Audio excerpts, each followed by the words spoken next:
Future Dana here.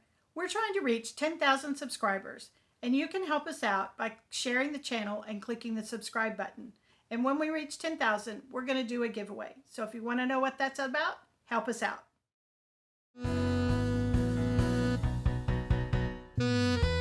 Hi, Dana here. Welcome to Sew Learn Create. I'm glad you joined us today. And if you like our content, be sure you click that subscribe button. Also, in my Etsy shop, I have some new junk journal starter kits. So be sure you check those out and be sure to watch for the future videos on how to incorporate fabric in your junk journals. For today's project, we're going to make a different kind of journal cover, and it is incorporating or merging two of your passions, cross stitch and sewing. So let's get started. For today's project, merging our two passions, we're going to make a composition journal cover. And what we're going to do is we're going to incorporate on the front of the cover a piece of cross stitch that has been done in the past. So if you have cross stitch that you did or your grandmother or your mother did and you want to preserve it, but you don't want it in a pillow or some kind of home decor, this is a great way to incorporate it and use it on a daily basis. So you're going to need the following supplies. You're going to need your piece of cross stitch or whatever you're going to use on the front. You're going to need a piece of fabric, and I'm using kind of a decorator weight fabric, so it's has a little more bulk to it, and that is 11 inches by 17 inches. And out of the same fabric, you're going to need two pieces for your inside flaps, and those are 11 inches long by 6 inches wide. And you need two of those. And then you'll need some kind of lining fabric. You won't really see this, so I'm just using a muslin, and it is also 11 by 17. And I'll put all those sizes in the description. So the first thing we need to do to create our cover is we're going to take our flat pieces and we're going to fold them with the right side out. And I'm going to press that so that I have a nice crease here on the edge. And I'm going to do that with both of my flat pieces.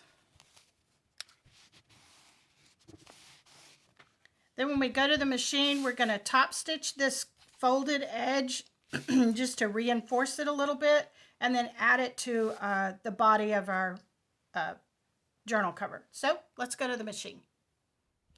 I'm going to stitch down, and I'm stitching the folded edge of my flap, and I'm going to use the inside edge of my foot because I want this to be fairly narrow. And I like to start with my needle down in my fabric, and I'm just stitching from one edge to the other.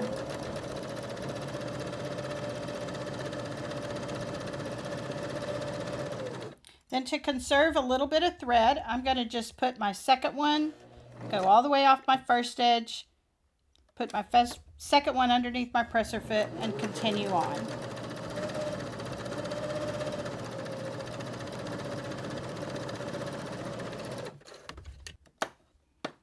Now we're going to put these in place, and we're going to baste them to the body of our cover.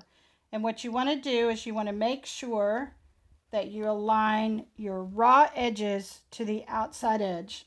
So I'm going to just line up the first one so my raw edges are on the outside and the folded edge is towards the center. And I'm going to clip that in place. And I'm just going to do, again, I'm basting this, so I want to use the inside edge of my foot so it's a very narrow seam allowance. And I'm just going to go only on, I'm not going to baste this top edge, I'm just going to baste it on the side.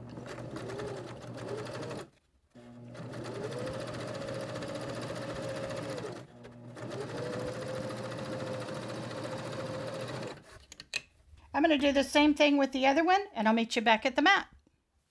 Now we have our sides basted, and I basted that to the front side or the pretty side of my fabric.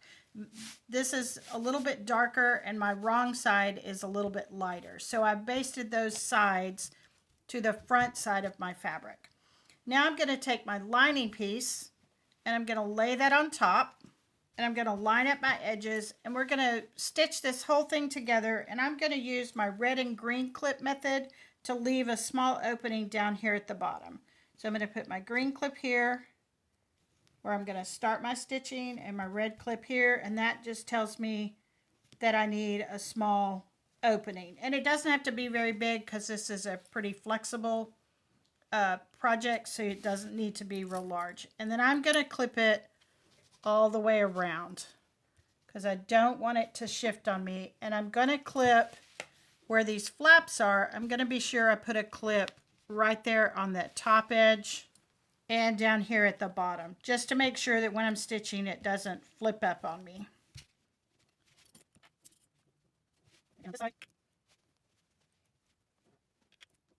Then when we go to the machine, we're going to start here at our green clip, go all the way around and stop at our red clip. So let's go to the machine. Now I'm going to start right here at my green clip, and I am going to use the full width of my machine foot this time to create my full seam allowance. And when I do that, it's a little larger than a 1/4 inch seam allowance. And I'm going to go all the way around.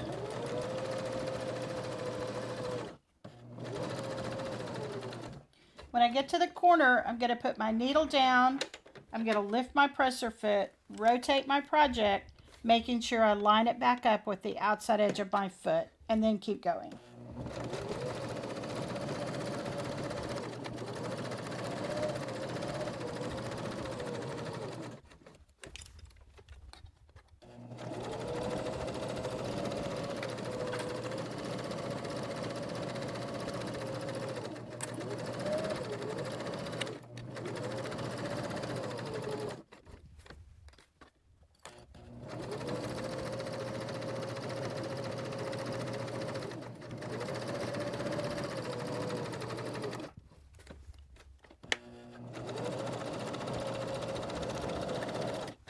Then I'm back around to my red clip, so I'm going to pull that off and put my finger there to remind me where to stop. And I'm going to back stitch there. Now we'll go back to the mat for the next step. Now I've stitched all the way around, and before I clip my corners and turn it right side out, I always flip my project over to the other side and just make sure that I caught everything, especially in the corners. And you can see my lining fabric is a little larger here, so I am going to trim that away so it reduces the bulk. So I want to trim that, but I also want to clip my corners, and I just want to clip them on the diagonal, but I don't want to cut my stitching. And then I am going to trim this back a little bit and clip all my other corners.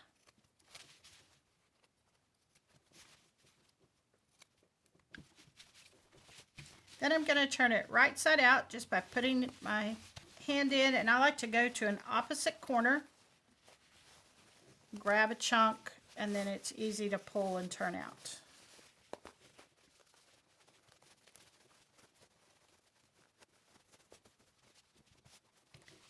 Then I'm going to use my chopstick, put in, and I want to put these corners, gently push them out so they're nice and squared off. And you just want to do that gently.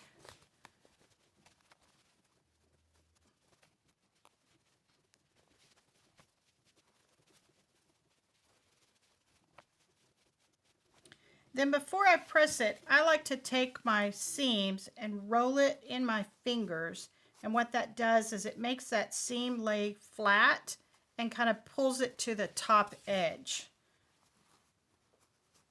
So I'm going to do that all the way around, and then we'll press it with the iron.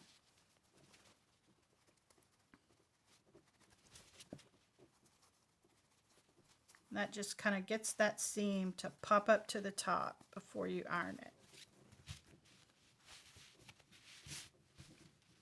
And then my opening is right here because I have it kind of turned. This is actually the bottom, but I want to make sure that the fabric on both sides is turned in slightly when I press that, because we are going to top stitch this to close it up. And then I want to iron that really well.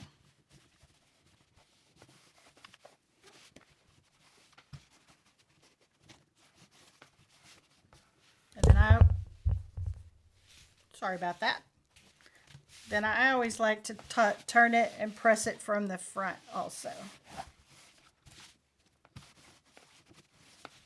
Okay, Now I'm going to fold it in half, and I'm going to put my cross stitch in place. Now I have trimmed my cross stitch down to where it would fit on my cover, and I did not add it before I put this together because I wanted to be sure that I got it centered well. And if you add it before you stitch your whole piece together, it's a little bit tricky because you have to allow for your seam allowance and the fold on the side. So on this project, I decided I would just add it at this point. So I'm going to pin it in place. Now I do have this flap here, so what I'm going to do is invert that on this side so that I can see where that is and make sure I don't get it caught in my stitching. So I know that's centered, and I'm going to pin it in place.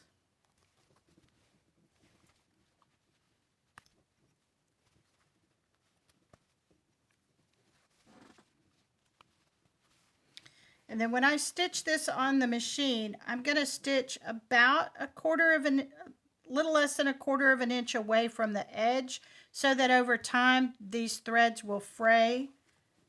On my sample, you can see how it's kind of frayed and given that fringe look, and I like that. If you didn't like that, you could always turn this under and top stitch it so it gave you a finished edge. It's whatever look you like.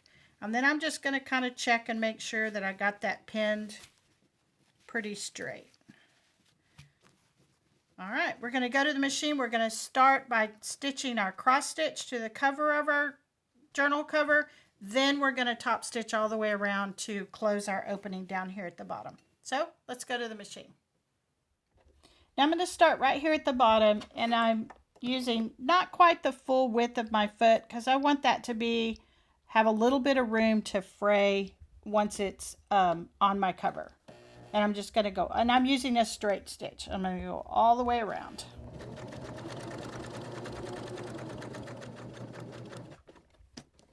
And I am going through all of my layers except for the flat part.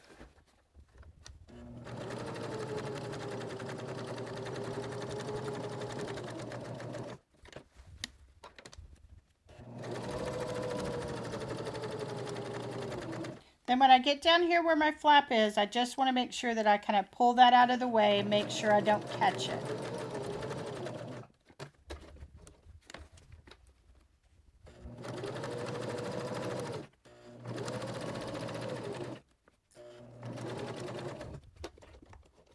Then when I get back around, I am going to cross this stitching a little bit and back stitch to secure it in place.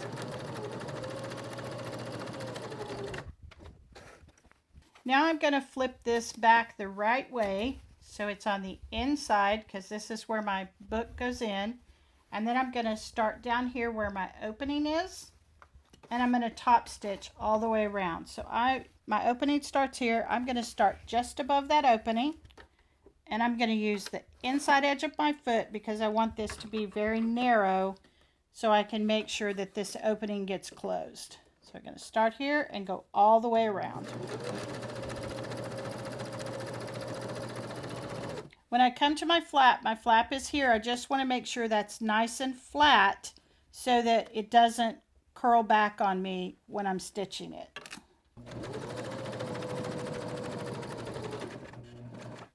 And in this corner, where all the flap is and everything, you do have a little bit of bulk. So you just need to go slow, and you may want to hand crank just around that corner just to give the machine a little bit better time.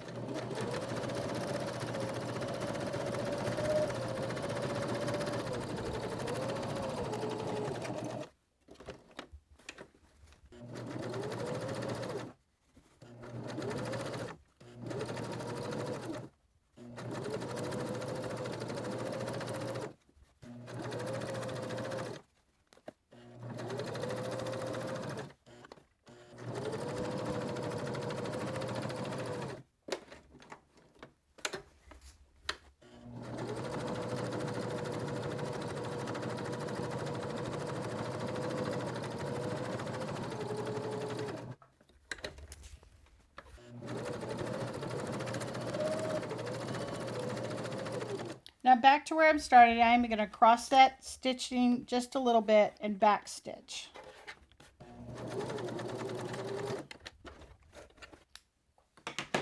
Now we'll go back to the mat and insert our book. Now we've got our cross stitch done, and you can take and you can kind of pull your threads now to help it fray, or you can leave it and let it fray over time. I'm going to kind of pull this side just so you can see. And what happens is when it gets to that stitching, it will stop fraying. And I kind of like that frayed look, so I'll finish that in a little while. But the next thing you do is just insert your composition book.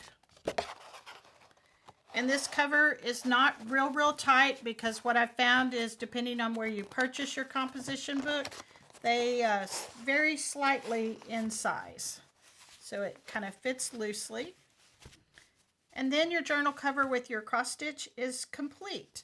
I did think of some other ideas. I'm going to turn it on this side. You could use, if you have orphan quilt blocks that you made or somebody in your family and you want to preserve them, you could put those, stitch a quilt block on there. Also, I know most of us have handkerchiefs that were our grandmothers or great-grandmothers. You could also incorporate that here. One thing I thought of is turning it on point and kind of folding it down and making it look kind of like a little pocket on the front of your journal cover. So those are a couple of ideas that I have. And if you make one of these and put something different on your cover front, be sure you leave a comment and share with the group. So our project is complete. I hope you liked today's project, merging two of your passions, cross stitch and sewing. And if you like what we do here on the channel, be sure you check out our Patreon page where you can support us with multiple tiers. So, see you in the next one.